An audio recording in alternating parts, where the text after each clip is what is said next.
Hello and welcome to round 2 back 9 coverage of the 2022 Springtime Open. We are watching Andrew Marwede just absolutely shred the putting greens on this course, and it is a treat to watch, and hopefully you also can improve your putting from watching Andrew. Yeah, it's been impressive to watch these guys go out there in some less than ideal conditions, but getting off the tee has been strong, and as you said, their scramble game and putting game has been on point, and Andrew is putting on a show. My name is Kendra Mueller. I'm joined by Matt Curtis. And let's get right into the back 9.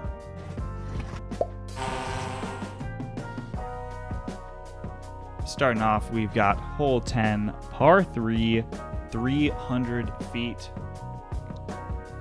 Yeah, so I'm excited for another forehand hole. This one has a pretty common theme here, which are trees in your way, guardians around the green, and you've got to find a way to get a clean shot off the tee. Otherwise, you're going to be scrambling pretty hard.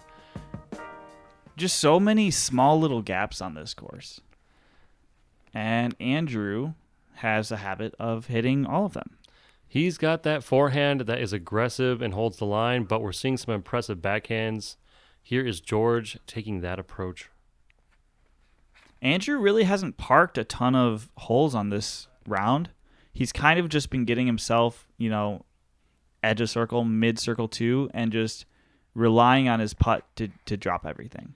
Yep, even though he's been missing some of his lines, just like with what Ian did here, as long as you get up far enough, you get yourself within circle 2, hopefully you're going to have a chance. I think this is one of those courses where the longer your disc is in the air, the more happy you are with the shot. Most definitely, and I'm sure Ziggy is very thrilled with that shot. George is catching one of those early trees, so he's going to have an upshot here. But it is short enough that I don't think that he's really going to have a problem getting up and down from this far away from the basket. No, we've seen George have some pretty good upshots so far. Almost acing one of the tightest holes. Ziggy making a good bid from about circle's edge. Andrew doing what he does best. I'm shocked that his putters are not melting right now, just melting into a pile of goo. Well, as we can see from Ziggy, he's dressing for the cold, so looks like these guys are getting through some difficult conditions. That's true. It was not the conditions did not really live up to the name of Springtime Open. Oh, maybe a Michigan Springtime Open. Yeah, that's true. Being realistic. I'm trying to be optimistic here. I believe George is also being optimistic, not taking any chances with this putt. No, I love seeing full setups for the tap-ins. Because when I first started playing disc golf, what I did to improve, honestly, the most strokes off each round is just focusing on every single short little putt. And there's too many YouTube compilations out there of pros missing tap-ins.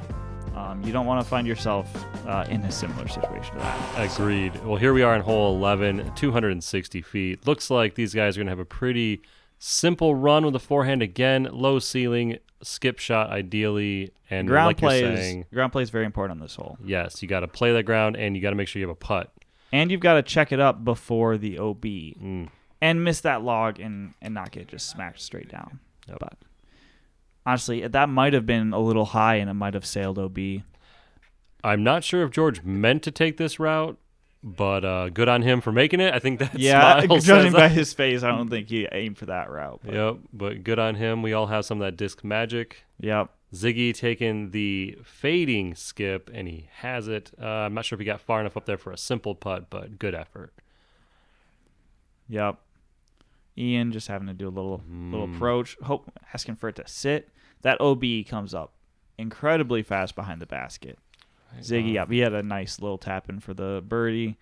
Andrew, talking about parking holes, Andrew parked that hole. Little tap in for the birdie to keep moving with this back 9. Oh. Ian saving his par there. Nice job. Must have been close. Oh, yeah, that's definitely an approach you're holding your breath on. Because there's that hill before the basket. You're going down about the backside of the hill right up to the OB. All right, we got hole 12 here.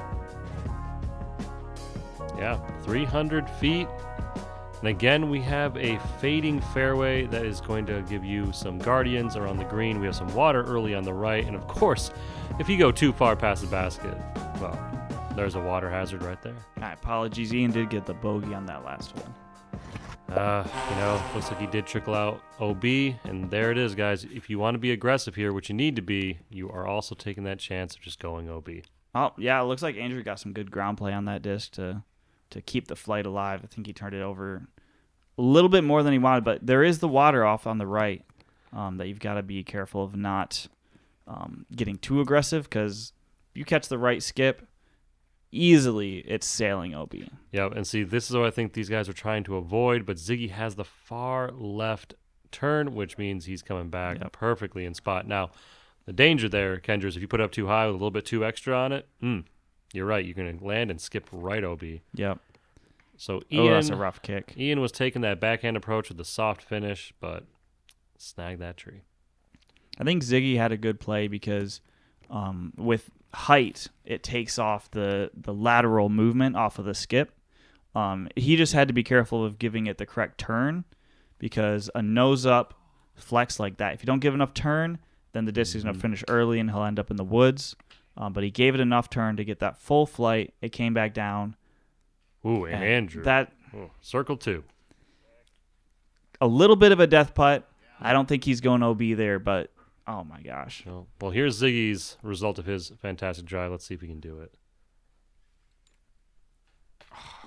Another just barely short putt from Ziggy. He's hit cage a couple times in this round. He's definitely proven why he is on the lead card. It's unfortunate, though. As we say, no nub love on those baskets. Do we say that? I am now making it a thing. There was no nub love. All right, hashtag no nub love in the comments, and we'll put it on a t-shirt. Hashtag sorry, Ziggy. Yep. That's all right, though. He's cool with it. You're dry. Moving on to the next hole. Hole 13. This one is an interesting hole. As a full water carry at only 235 feet, you'd think it'd be simple, but as you can tell here, getting through these trees. Very small window to hit. And the tough thing is these trees are hanging over the water. So it's not like, oh, shoot, I got a long putt. It's, oh, shoot, I got to go to the drop zone. And you're pretty much getting a 4 if you're going to the drop zone. So you're going to try and force it through, or you're going to try and crash it in? Let's see what Andrew does. A little too much turn. And just never crossed. George, a little bit further right. Oh, yeah. Found his way through. Yep. Through the gap, beautiful. And a good backboard tree. He could have sailed way off into the brush behind the basket there. Ziggy putting a beautiful flex shot up right next to George. Right next to George. Beautiful throw. You just got to hit this gap, not too high or too fast. Can it go right? No, looks like a faded left. Yep. Oh. So we got 2 participants in the drop zone.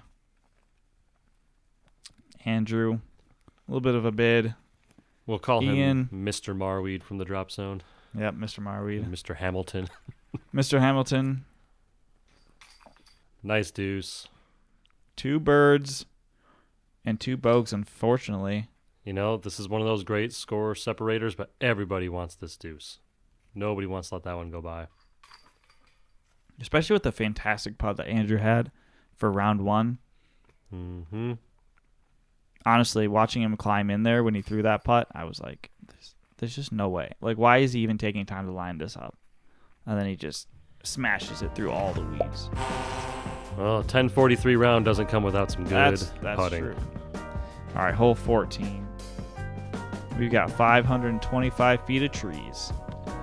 525 feet of trees sounds about right. If you were seeing a fairway, great. Please let us know in the comments if you can draw that out for us, because as our drone is showing us, guys, this really is the epitome of get it out there off the tee and poke and pray. I just didn't want to crash the drone. I was just like, get to the basket without hitting a tree. And that's pretty much, I feel like that's probably a similar strategy to what our guys have here. Yep. It looks like you got about 380 feet off the tee. Looks very straight, but you need a far right turning disc. Make sure you get in there. So these guys are leaning on their forehands. I think they're just trying to hit this gap low with a stable disc, get a nice skip right, and then just do whatever they can to get up to the basket.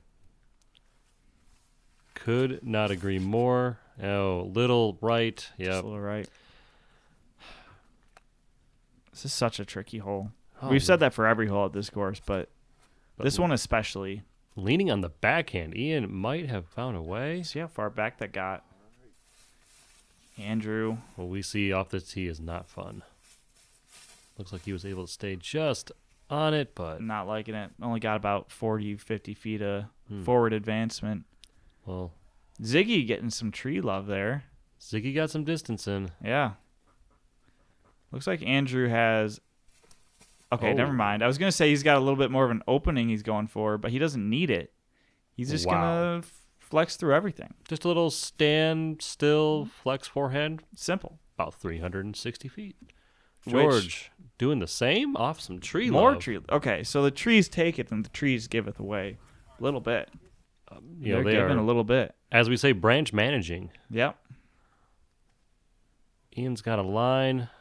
That's one of the first forehands I believe we've seen from Ian. Well, he's got it. That wasn't bad.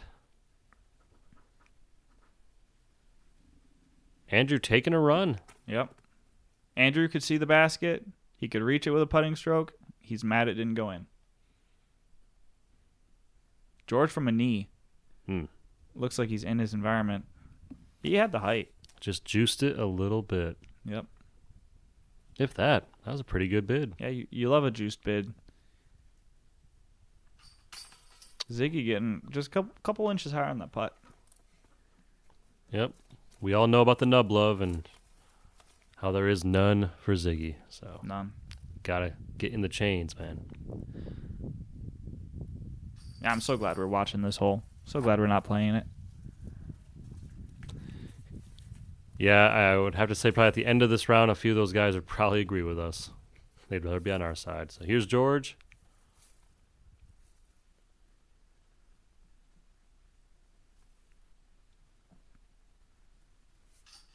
All right. It's always nice to see some of these high-level players do some scrambles. And I feel like this hole, if you pure your first shot, you just got to choose where you got to scramble. And so sometimes these guys play so well we don't get to see the scrambles. So it's nice to be able to see it. Hole 15, 280 feet. More trees. Well, I More feel trees, like, little gaps. I feel like this back nine in no way is a negative. It gets a little repetitive with the shot choice, but these holes have their own danger. As we see, we have water on the left here next to the green. So if you in any way skip even 5 to 10 feet off, you're looking at a possible OB. There is a log right at the edge of that water, so I feel like if you keep it low, you've got a good chance of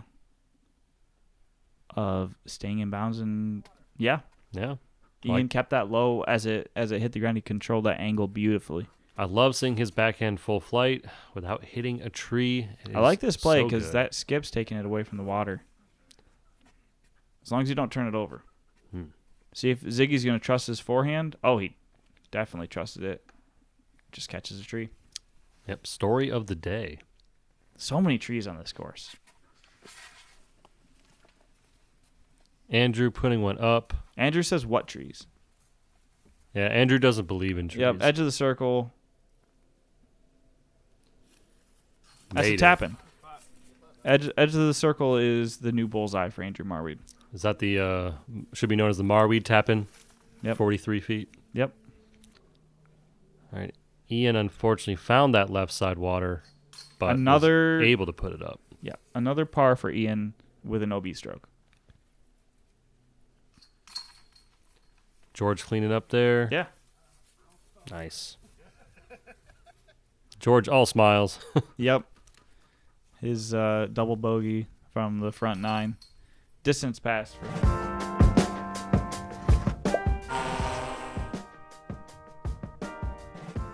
All right, we got more of a line here, I feel like, on hole 16. I believe Andrew had a pretty legitimate ace run here in round one.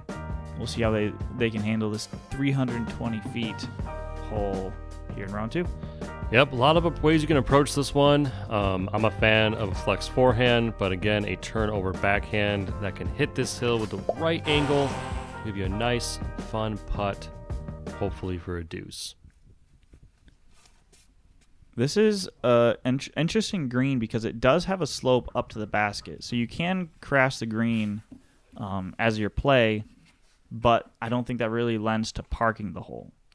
I would say you had a lot of action on that hill. You could end up with a roller, so you have to be pretty brave about that approach. But I agree. I think it's one of the best ways to go after that deuce. Yep.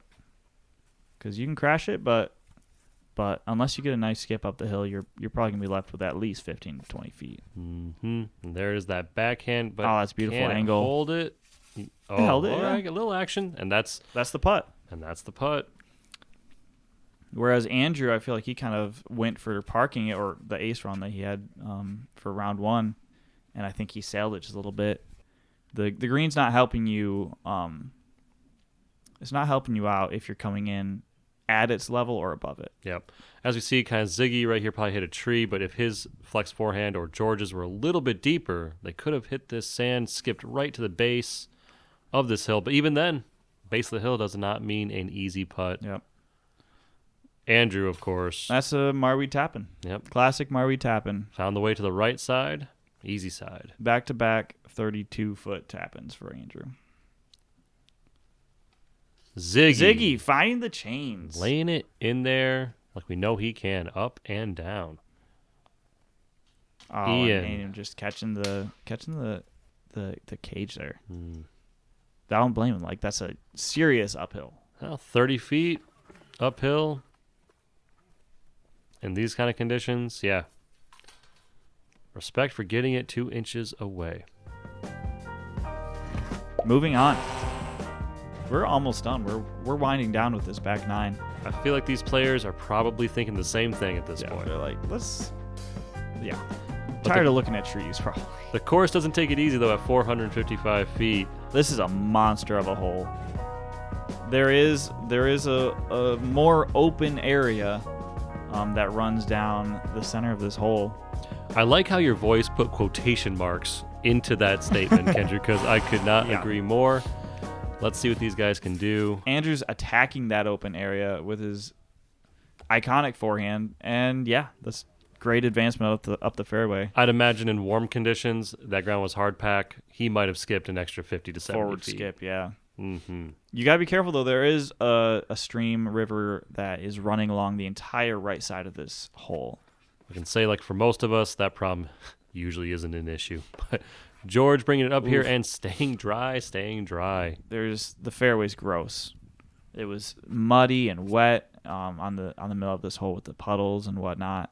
Well, we shall see if he's going to be doing a standstill. Oh, Ian putting a great drive up. Oh, I did it again. I'm sure he's actually probably in a perfectly fine place. yeah. Ian giving me some extra editing work. Oh, that's beautiful. Ziggy finding that flex forehand line. Oh, a little bit of tree action at the end, but hopefully he's got a line out there. Looks like a tricky stance. Yeah, I'm not sure about a line. I don't think you could really land anywhere and have a pure line to the basket. I would say second shot is circumstance more than anything. But let's, like, right here, this could be great for Ziggy, honestly. That might be a great kicker at the basket. Yeah. And Andrew with a beautiful drive, taking an interesting backdoor route and just catching the last tree off the skip.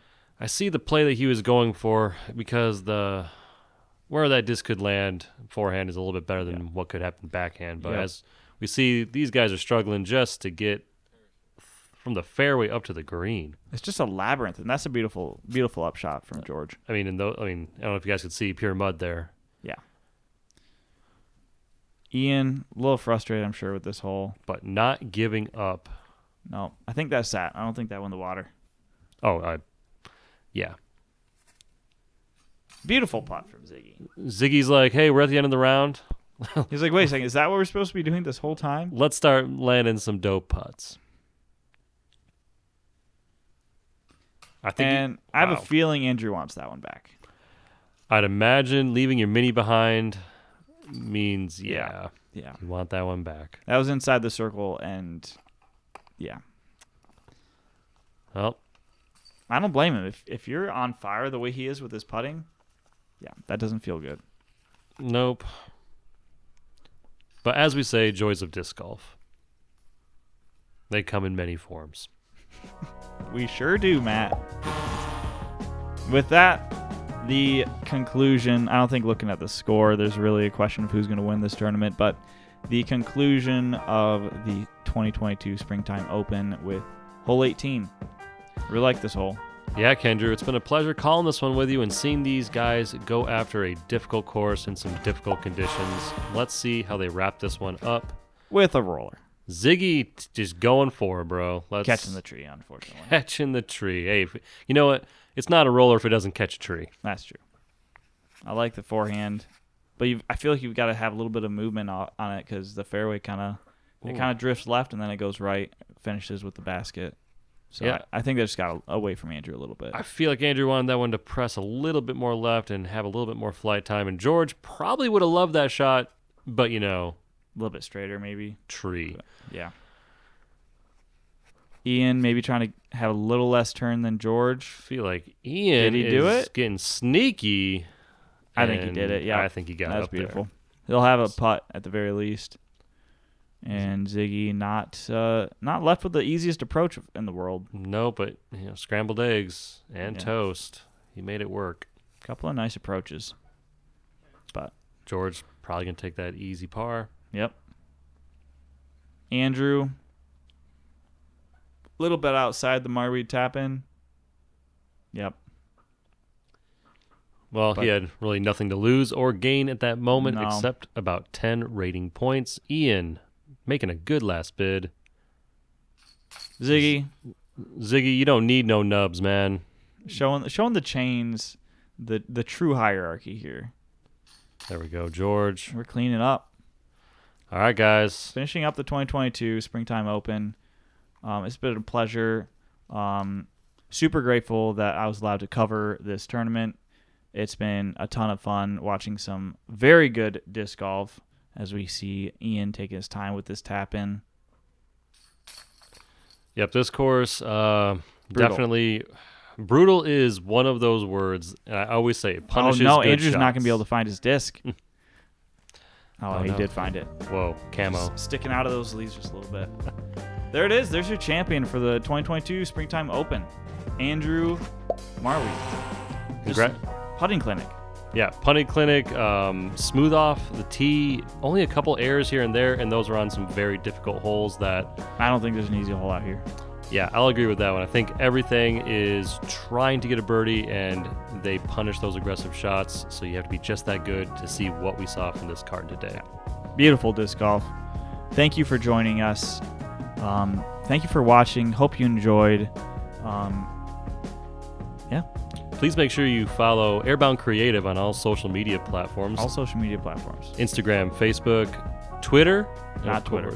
Oh, of course. Well, no one goes on Twitter anymore. Man, Twitter. No one goes on Twitter. No one goes on Twitter. All right, you can find him on Snapchat, TikTok, Chit Chat. Well, maybe TikTok later. We'll see. Okay, guys. We'll see you next time. See ya. That would please don't put that in, but that would crack me up.